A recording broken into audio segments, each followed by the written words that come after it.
Today's episode is supported by the nice folks at Choose to Think or CTQ. CTQ's offerings, collectively known as CTQ Compounds, aim to help you be more relevant for the future, to build a reading habit, and gather wisdom from areas you'd normally not be aware of. For example, one CTQ compound is known as the Daily Reader. It aims to help you build a robust reading habit as part of a cohort. They do this by bringing to you one expertly curated article daily, which will take about 15 minutes of your time. And they also have a penalty system built in, which ensures that you're incentivized to continue to grow and read daily and remain a part of your cohort. You can check out the Daily Reader and other CTQ compounds at the link down in the description below. We'd like to thank CTQ for supporting the show. Hi, everyone. Welcome to today's show, where we have with us Grant Elliott. Grant, thank you so much for joining us.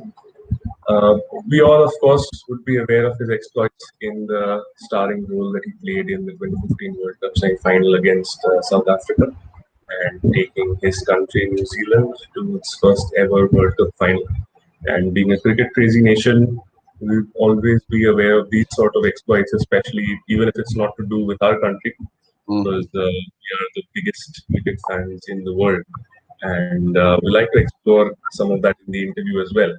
But Grant, apart from that, I'd like you to tell the audience something about yourself growing up, maybe your interests and how you got into sport, maybe what inspired you as a child, and why you're still in sport in some form or the other right now. Maybe an introduction of sorts in that direction would be good.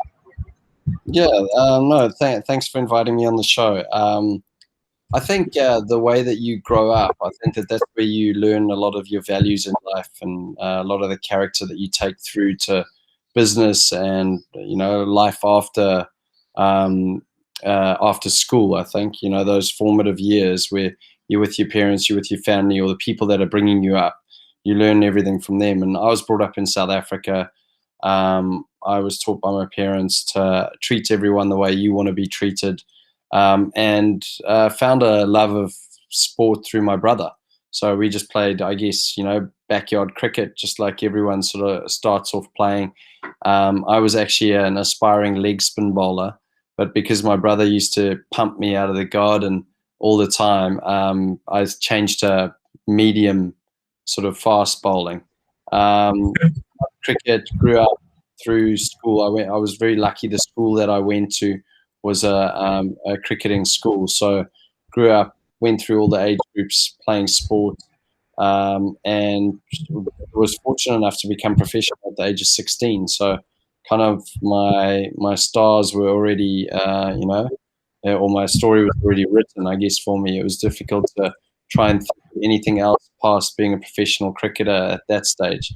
Still in school for another 2 years. So as soon as I left school, I left home, and traveled the world playing summer in South Africa, summer in either Holland or England or Ireland. That's that story about your elder brother pumping you out of the ground, out of the backyard. That's probably all of us growing up.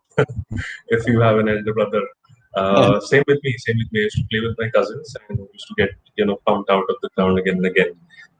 Slight additional problem was that in India when you're pumped out, you have to get the ball. We used to play in a place where it was hard to get the ball back. No way. So if you get hit out the ground, you have to go and fetch it, add it in. yeah. If you're playing with your elder brother, and so we used to play in a backyard, just beside sort of a hospital establishment. So it would land in its compound. Then you have to cross a wall, drop down over there, get the ball. If you're caught by a guard, you have to say, "Look, I'm just getting the ball," that sort of thing. So lots of fun memories evoked with that little story.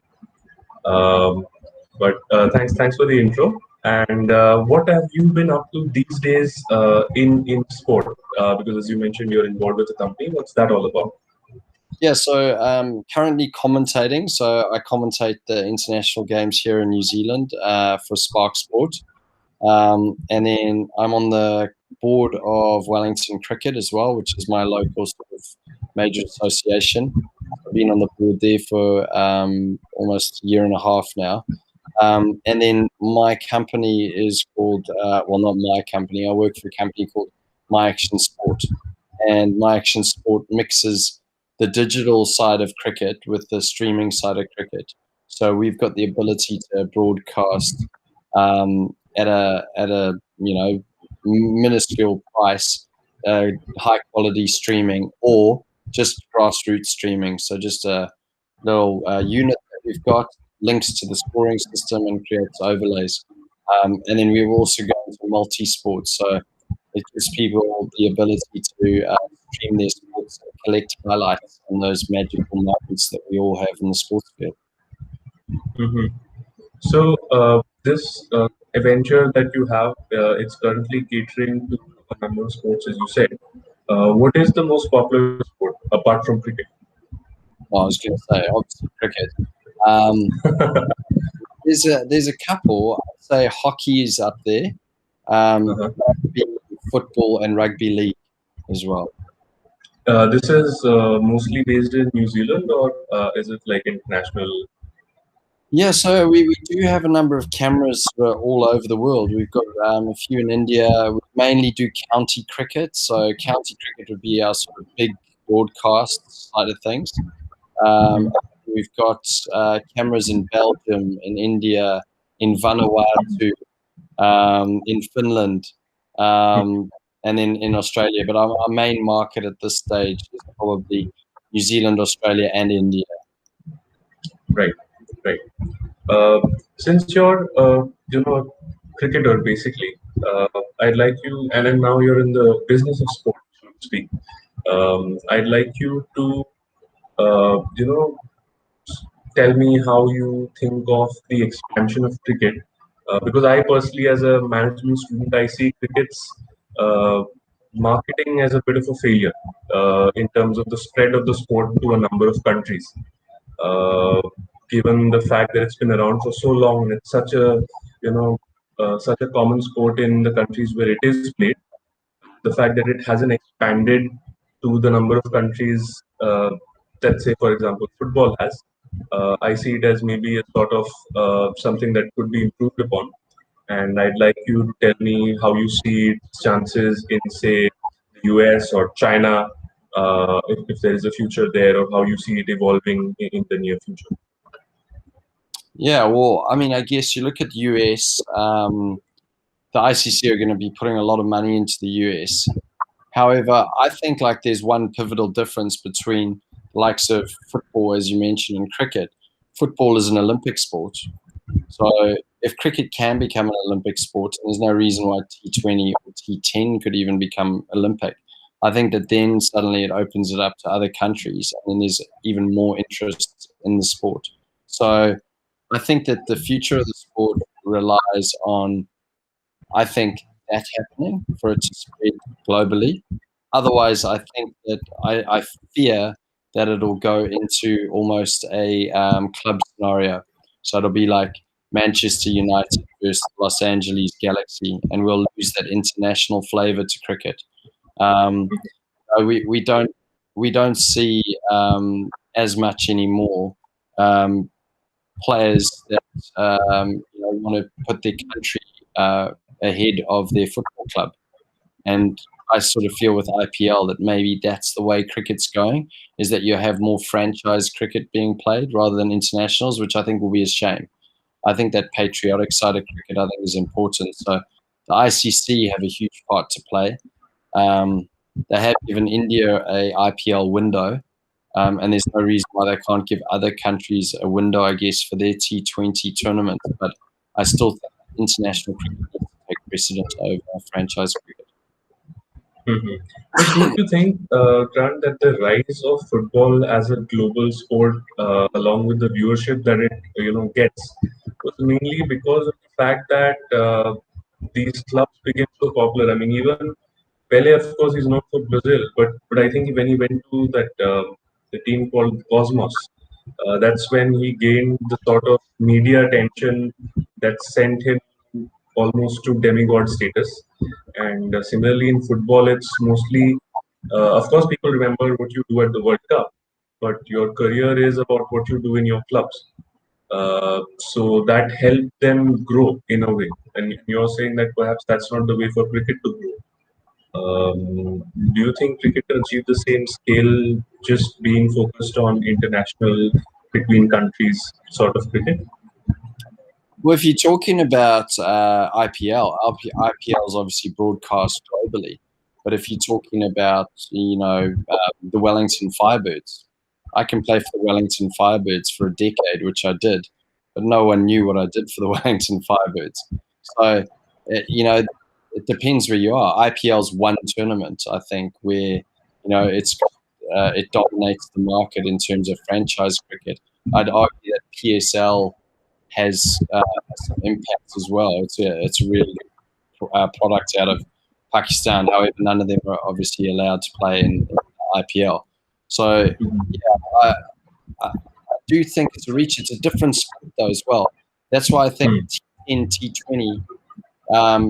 You got 3.5 hours for a T20, whereas a football game's 90 minutes, and we know that the attention span of everyone is shorter and shorter. I mean, I did a marketing campaign for a company in New Zealand, and I was filming this thing for 2 hours, and I said, how long is the clip going to be? It was for Instagram, and they said it's going to be 6 seconds, because we know that people have an attention span of 10 seconds now. So it's either like something in that first 10 seconds or you run to the next thing. So, I think the future of sports, I think, is content. I think it's small snippets. I think it's highlights. It's the ability to customize and choose what you want to watch when you want to watch it. So cricket has that ability, maybe not live and people go to games, but in terms of the content that it can create, it's, there is a lot of content there. It's just about finding that sweet spot. And I think T20 has been around for a decade now. Test cricket is what I worry about. I worry about Test cricket. Actually, I've thought about this. My dad's a big cricket fan. He's of course of the opinion that Test cricket is better than all other cricket. As people who've been watching cricket for a while would mostly be saying. And I think the fundamental problem with Test cricket is that broadcasting rights to it are not as they're not sought after as much as say the IPL, and that's of course because people want to watch the IPL. It's like a national festival of sorts. People latch onto its marketing campaigns and put their own marketing campaigns. All sorts of food delivery companies, electronics firms, all sorts of things, latching onto the IPL. And there's not that much of that sort possible to do for Test cricket because it's just between two nations. You don't have that sort of fanfare. And I think maybe the coming of internet streaming and maybe the ability to personalize what content people want to watch, as you were saying, is one of the ways to bring Test cricket's financial viability for the broadcasters back in a bigger way. So, for example, I want to watch just Test cricket, maybe. Maybe I'm a big Test cricket fan. Maybe I can have a pack just for that. Because in the past, if I was subscribing to a channel on the news on my TV, then it would be showing me everything, and maybe Test cricket is a small part of that. But niche demographics are becoming more possible because of the streaming options that we have, and people going online. So, do you think that broadcast rights and the possibility of the internet changing the game is something that Test cricket can look forward to? Yeah, absolutely. I mean, you've got the World Test Championships as well, so they're trialing that out, which is actually India versus New Zealand. So good luck there. In England, if it was in India, we struggle, but in England, I think we've got a good chance. So I think they're trying to spice it up with World Test Championship. Now, if the ICC can give huge salaries to Test players or international players, if they can match the salaries that the IPL are kind of giving, well, then all of a sudden players have got a decision to make. I mean, we've already seen Mitchell Stark, who I don't know if it was this year or last year, he said, I'm not going to the IPL. I'm going to stay and play for Australia because they were going to cover his salary that he was getting in the IPL so he could stay fit for Australia. Now, I don't know how the ICC would do that. I think you're right. I think it comes down to broadcast rights. It's the only way that they make their revenue. So how do you make it an attractive product? They are trying it with the World Test Championship. whether that works or not, I don't know. It's been sort of stunted because of COVID, Test Championship. So a lot of people talk about Test cricket and they go, maybe make it just 4 days, and all of it day-night games. Mhm. Now, I guess the biggest market for cricket is India. If you can play a game that aligns to Indian time, the time zone, then I think there's my experience. If you're in India and there's cricket on TV, doesn't matter where it is, I'll watch it. That is what happens indeed. Someone or the other watching it, someone. So that's for sure. In the past few years, we've seen a couple of cricketing nations emerge. Like in the past few World Cups, we have all these what we call minnows, and even I think Afghanistan in the past few years, with the support of both the BCCI and the ICC, has come a long way in sort of cricket that it produces. So I'm sort of interested in knowing how New Zealand has come up. In the, it's always had a fantastic team, of course, but in the past years, lots of attention and lots of course, making World Cup finals again and again. We give you attention, and we get teams who are of that quality. But how has New Zealand built up its cricket infrastructure, and how do you look at it in a business sense? How does it make sense to have this sort of thing in a country so small, producing such huge amounts of talent, and where does the business in it lie? It actually doesn't make any sense whatsoever. We should never beat India. Like, honestly, as a country, we should never ever beat India. However, we do in those big Yeah. tournaments.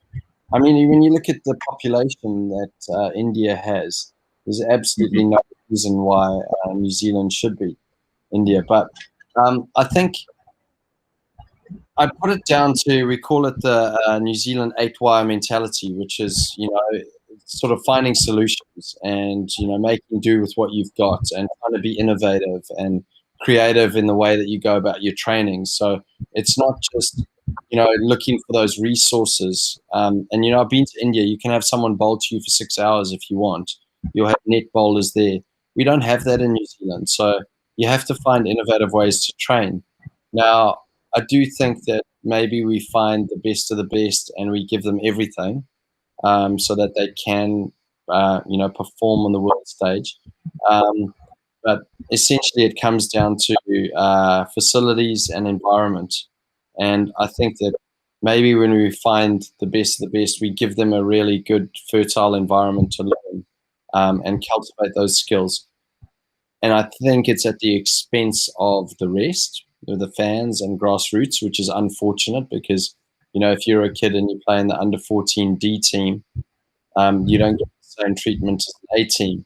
So you could fall out of love with the game. So I think that there's a balance in a country. Like, you need to look after the fans and you need to look after the people that love the game, irrespective of whether they're good at it or not. And I think it just comes down to the mentality of finding solutions, to be honest, or why the international team is good. When you're there and you're in the environment, it's what can I do at this stage of the game to get my team over the line. So that selfless lens that everyone puts on, and I think that a team that works together is greater than a group of individuals.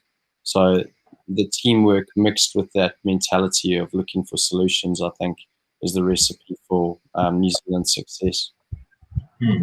Now, I noticed New Zealand does it in a number of sports because the logic with the population that you give me, New Zealand is always up against the odds in terms of population against a lot of nations in a lot of sports. But they do keep sort of outdoing that logic in several ways, in several sports. So, do you think there is an economic side to this? Like, there's a big economy behind sport in New Zealand, and that's funneling all this talent through the portals, or is it just about maybe a tenacity or maybe genetics or something that lets you do this? It's definitely not financial. Definitely not. Like maybe in rugby, we are lucky that we've got the All Blacks on our back doorstep. So to learn from the culture and environment that they've created to be the world's best rugby team. But cricket's definitely, financially, we'd be, not the best cricketers paid around the world for sure. But I do think it just comes down to mentality, and I think it comes down to culture and environment. Like, I think that when someone plays for their country in New Zealand, you know that you're not playing just for yourself. So you're actually playing, for your team. You're doing anything possible, throwing your body on the line for your teammates and your country. And I think that that's expected. And I think when you're playing for someone, like I've always said, it's easier to let yourself down than let 10 of your mates down. You can give yourself and go, oh, well, you messed up. But if you're letting 10 of your mates down, it makes it more difficult. So when you're playing as a team, I think that you raise the bar. You always focus. You always want to perform because you want to perform for your teammates, for your country. Yeah, that I get that. What I was actually getting at is in the economy as a whole, is sport something that shows up in a big way? Because, for example, there are states in India which are known for producing sports persons because the way of life there is so hard that maybe if you get into a good sport, it's a way to a good life, a good job, some good money. Like say Haryana produces a lot of sports people, a lot of boxers. Then the Northeast produces lots and lots of footballers and athletes of all sorts. Is there something of that sort where people are incentivized by the system around them to be taking part in this, or are there much better avenues and people are still taking sport for the love of sport? I think maybe there is a professional lens on things now because, when I started, cricket was sort of amateur professional or semi-professional. Whereas now you can actually, make a lifestyle out of it. But I think essentially you find that you're good at a sport and you keep doing it because you're good at it and you practice it. So the facilities come into it. And then also it's amazing how you see in a certain age group how people grow up and they're all really good. Like you get a certain age that you go, wow, how have all these players come through? But we had Kane Williamson, Trent Bolt, Tim Southey, and Corey Anderson, all in the same sort of age bracket. And what makes me wonder is like maybe that one person who is just way better than everyone else sets the bar, and then that's the bar that everyone has to reach. So they know they've got an example of where they need to go, and they find a way of getting there to try to compete with that person, and that creates really good players. Sometimes when I play tennis, if I'm playing tennis with someone who's really average, then I become average. And you want to play with the best. And I think sometimes there's waves of teams where we see really good cricketers in one team. So like you're talking about one area, and in another team not so good because the bar is really low. So I think there's a number of factors. I don't think it just comes down to area. I do think luck plays a part in it as well. Who's to say that if Tiger Woods was a cricketer, maybe he'd be one of the best cricketers in the world. Who knows? But he chose golf. Maybe if his dad had put a cricket bat in his hand, he'd be in the IPL. There's so many luck factors, and I do not believe in talent. I don't think that you're born as a Sachin Tendulkar. I don't think that you're born as a Tiger Woods. I think that it takes a lot of hard work and a lot of dedication in whatever you do. That work ethic that you put towards something. The only reason why you're going to work hard at it is because you're passionate about it. And if you're not passionate about it, you're not going to work hard at it. And then you're not going to end up being among the world's best. There's no chance. There's no chance you're going to be amongst the world's best having not worked hard. The myth of talent or the myth of genius, as some would say. I don't buy into the genius and talent side of things. Not in sport. You buy into it academically, or even that's not like. I think some people are sharper than others, but I still think you can work on it. I think you can still work on something, and the more hours you put in, the better you're going to get at it. That's a liberating sort of worldview because it allows you at any stage to want to stay the course on something because you know that if you keep working at it, you're going to get something worthy out of it or make something worthy of yourself in the process, at least, if not get something out of it. So very wise, and of course, Yeah. from one of the things that sport I think teaches you. So I grew up sort of watching Arsenal. Uh, Football. I'm not sure you follow the English Premier League. Yeah, Um, I'm an Everton fan. you're an Everton fan. Fantastic. How are you an Everton fan, by the way? My I dad mean, was why did you become one? So my dad was Liverpool. So back in the day, they were Derby. So I was Everton. That's quite a household name. Everton and Liverpool watching the derby together.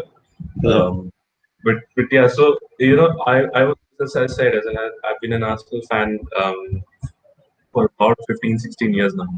And it's very tough supporting Arsenal because they keep losing these days. And people, a lot of my friends are United fans, some are Chelsea, some are, Barca, Real Madrid. These taunts keep coming, why are you supporting a team that keeps losing? But it's almost like supporting them is a way to build your tenacity for things, and it's actually helped me deal with other things in life. Okay, I've seen these people lose for so long. I'm losing something at one day or the other. It's okay. I've seen worse. So it's sort of an education life that way. I want to get into a little bit of the applications of the work that your company is doing.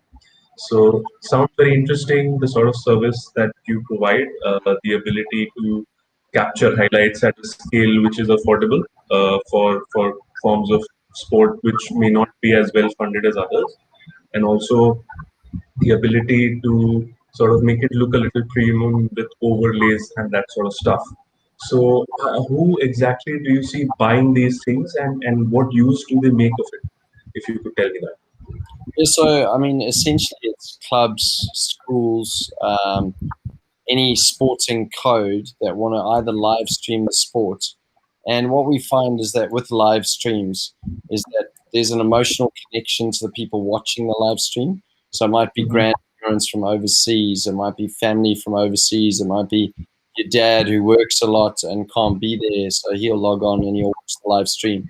But then while you're Mhm. watching the live stream, you score with our Index digital scoring app, and then it will Mhm. or index the highlights that you're collecting, so that at the end of the game you can create highlights. You can create these mini sort of clips of content that last, maybe 5 minutes, that everyone can go and watch all the goals or all the penalties, whatever it may be, whatever sport. Mhm. And I think it's great for the coach. It's great for fans and family, and then it's really good for the player. Like I was a visual learner, so for me, I always had to see a video if I wanted to be able to improve. If I saw a video, then I could improve from that video. Mhm. And given the sort of demographic that you're talking about, maybe each stream would have a very small number of viewers, maybe 500 at max or 1,000 at max. So how exactly does the economics of all this work out? Be very small scale, but I mean small scale per stream, but aggregated, it's a large number. Is that how the economics works out? Absolutely. So, I mean, we streamed 900 games of cricket last season. So, Mhm. you could say that we're the biggest broadcaster of cricket in the world. Um, Yeah. and these games range from 9-year-olds all the way through to just below first class. Mhm. So we look at trying to get 1,000 streams and 1,000 viewers on each stream to get our million viewers, as opposed to a million viewers on just one. So Mhm. absolutely correct. Yeah, just by sheer numbers there. Our Cricket HQ platform has 1.6 million users.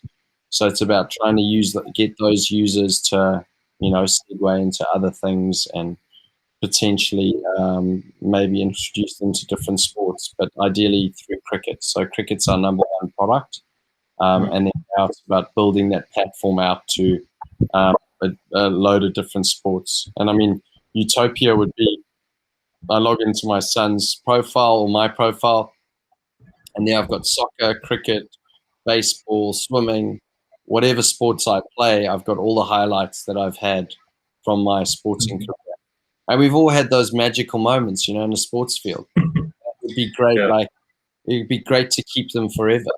And, you know, now that's possible for these kids. They can keep a kid with a hat trick the other weekend, and he gets a hat trick forever now.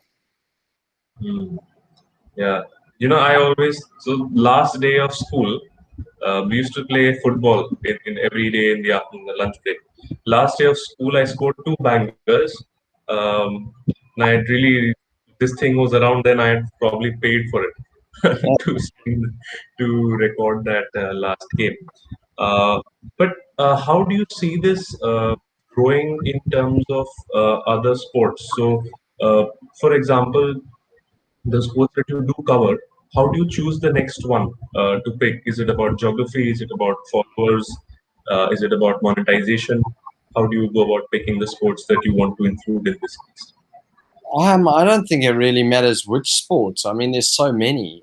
Just whoever wants to be streamed. You know, our system creates the digital overlay to give the stream context. And the thing is, like, you and I could go to a game today with our phone and start Facebook Live, right? But the problem is that the first thing everyone will say, the commenters, is what's the score? Who's playing? So we create that context by having the digital overlay. You can choose the digital overlay. You can get your sponsor's logo. And then whatever the sport is, it doesn't matter. You know, whether it's, I spoke to someone in the office today and they said, you know, ice hockey or teens our units. It's fine. It doesn't matter. Like, as long as we can promote sport through technology. And I truly believe that if we have our communities playing sport, our communities are going to be stronger. As soon as we start giving away sport, I don't think we'll have very strong communities. I think that they'll become insular, they'll become self-obsessed, and it doesn't have that team aspect or that, I guess, that gentlemanly conduct when it comes to sport. You seem to have imbibed a lot of the values, as you said earlier, also in your life from sport. I'm interested in knowing how well they work for you off the field. Do they, when you use these values? Because I'm also someone who believes in these things. It's a little archaic sometimes in some settings because not everyone will do. And when you're that way, how does it pan out for you if you hold on to these beliefs? Yeah, it's interesting. I mean, you know, like going through my cricket career, I thought, oh, I have to be selfish and I have to be a real like dog eat dog sort of person, competitive, and whatever's in my way, I'm going to have to bulldoze. But you know, I went the other way. Exactly what you said. I think I'm an empathetic person. I am a team player, and if I played in that way, I got the best out of myself. And I think maybe the lesson is you just have to be authentic to yourself. Like whatever it is you feel, that's the way that you have to go about things. And if you don't get a good feel for things, then you walk away from it. But you know, ultimately, you being authentic and staying true to your own beliefs, I think you come good in the end. And maybe that's indicative of my career. I mean, there was 4 or 5 times I could have retired in my career. And I just kept going and I kept going. And I look back at it now and I just think, I can't believe I kept going. But I had a point to prove. And then when I started playing really well, I'd been dropped so many times from New Zealand cricket, picked and dropped and picked and dropped. And I was starting to become quite bitter. You know, couldn't believe that I was always the person that got dropped. Why did the other guys not get dropped? And I started almost resenting New Zealand cricket. And then I got to the point in my career where I was like, I don't want to become that person. I want to be someone who's happy for other people's achievements. I want to be someone who supports the team and is always there for the team, is the best team player that anyone's ever played for. And I want to work as hard as I possibly can. And, you know, I stayed true to that. And then finished my career and I was happy. I didn't have any resentment to the sport, and there's a lot of people that finish professional sport that have resentment to the sport. They think they were hard done by, and I didn't want to finish better. And I think that that's so important, and it always goes back to your love of the sport. Why did you start playing football? Why did you start playing cricket when you were a young person? What was it that inspired you to play the game? And ultimately, it's because you just loved playing. You know, you have to find that love again of why you started doing it. Sort of life lesson that you got in that process that you'd like to share in particular, if that, because that's I personally like to know how you get over that, because I'm trying, and I'll again have to try next year because I'm just in my first year, so it'll be very helpful for me. Yeah, I think like personally, you do have that horrible feeling like, oh, you know, I wish it was me, almost jealousy, you know, and maybe initial resentment. I think that's a natural human trait. And it's good to, you know, feel a little bit down and, you know, mourn the no selection during that process. But I think it's also very important that, like, you say, well, you know, that wasn't meant for me. It's just not my time. What do I need to do? Why did I miss out on that job? What do I need to do so that I'm the first person on that list? And I think, you know, I did that with cricket eventually. I was like, why am I always the one missing out? And then a coach said to me, he said, well, you're obviously not good enough. And I was like, he's right, actually. Like, I did take that. That was pretty hard for me to hear. But I took it and I was like, well, I have to change something. So the definition of insanity, right, is doing the same thing over and over and expecting a different result. So you actually got to see it as a positive, and you go, well, I didn't get the job. What are the reasons why? Hopefully they're transparent. They tell you, and you go, right, well, next time I'm not going to miss out because I know I'm going to keep getting better. I'm going to keep growing. Like, this life's all about growing yourself and, you know, trying to nurture that authenticity that you've got. Everyone's got something special in them that makes them different to the person next to them. It's not about replicating it. It's about enhancing that and then just improving. I always say to the young cricketers, like, your game is like a jigsaw puzzle, and you start growing those pieces one by one. You know, you need the reverse sweep, you need the sweep, you need the glance shot, you need the drive. But you might not play the sweep shot today, so you take that piece of the puzzle away, and you just keep growing this piece of, or this puzzle, so that by the end you've got all of these pieces that you can use at certain times of your journey. And I think, like, a lot of people look at failure and then they start having that internal dialogue of, I'm no good, everyone else is better, or I'm unlucky, or, you know, whatever it may be. When actually you go, okay, well, that wasn't a success, but why not? And you start piecing it back. What could you have done differently? You find a solution. If you're not failing, you're not learning. Yeah, that problem solving mentality in your home country is really coming through in this answer of yours. You know, trying to find a solution to all sorts of things. I appreciate your honest response to this, and also the fact that even as a top level athlete, like, I'd give anyone in India, you give an arm and a limb to be starring in a World Cup semi-final, and we think that, that's great from the outside. But of course, in that whole process, you'd have, low moments, and there'd be ups and downs. So how you go through the downs, if I am able to go through my downs with the sort of attitude you're talking about, I'm sure come out with something worthwhile. But you mentioned kids, and that brings me to an idea I was just thinking about with your service. So there's this thing called Y Scout. It's a football platform exclusively for scouting. So you track players of all sorts and follow them, their moves, their sort of clips in the game, and you can see their passes, their touches, their dribbles. Is there anything of that sort that you're looking at to building this out?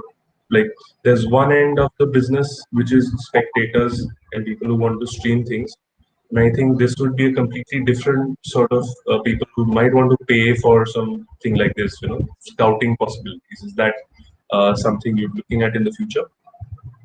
So we do have a product that does scouting. It's called Pathways. We work with Crystal Palace to do that. So that's there's no visuals with the scouting. The scouts go out and they do assessments on players, and then you can actually see they've done their assessments around the UK. So they cover actually quite a vast area, and these guys are getting contracts for 14-year-old players, early doors. So they'll assess them while they're watching them, and then they'll invite them to training. Our visual side of Pathways is indexing and capturing small moments or things you want to measure around a player. So, for example, you might say ball getting passed forward, so attacking passes or defensive passes. And while you're watching the game or streaming the game, you have someone just tagging it. And then that person's profile, all of those clips from that person will go to their profile. So it can be used for scouting purposes or just general improvement. So we've kind of got a product like that, but we just haven't built out the platform that involves obviously all the players. Okay. And that's the next step.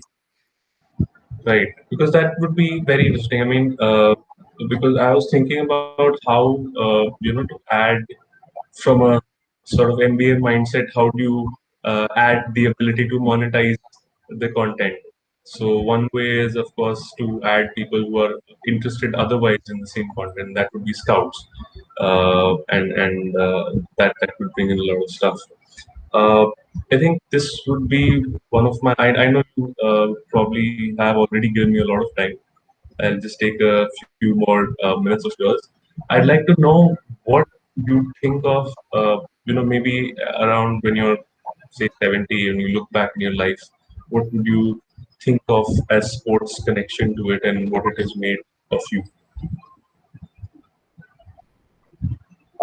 You cut out for a second there, but I think I got the gist of your question. Was it, if I look back in my life when I'm 70, what will I say sports given to me? Yeah. And what what it's made of you? Yeah, I think that's why I said that. I think sport is so important in our communities because I think sport gives you character. I think, everyone talks about how the generations coming through, they're not resilient. They can't take failure. They can't take hard words said to them. It's this, everyone needs to be together and being average is all right. And I think that sport, it builds resilience because no one's bigger than the sport. No one can be better than the sport. Sport's always the winner in the end. Just when you think you become great at the sport you're playing, there'll be a moment that comes and just knocks you. And so there's that, there's communication, there's teamwork, there's empathy, all of those lessons that sport can teach you, I think, help build character. And I think that's why I'm so passionate about sport being in our communities, because I think it has molded me into being the person that I am. I think, I've worked with so many different teams, dysfunctional teams and high performing teams. I know what it takes for someone to be a high performing athlete and a dysfunctional one.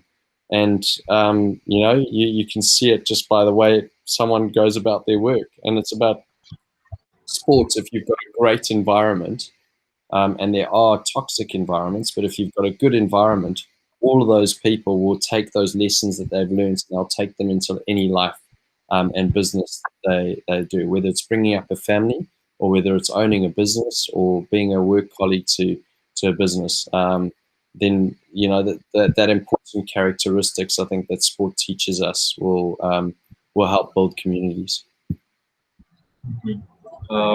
Thank you, Grant, so much for your time. And I really, I thought I'd be a little starstruck given your status, but just like talking to someone you already know and like almost like conversation between friends. I really appreciate that, and I think really inspiring to see that someone of your order of magnitude in any sport has this sort of mentality towards so many things that's so human and I think so authentic, as you keep saying. I'm sure I've got a lot to learn from you, and hopefully the audience did as well.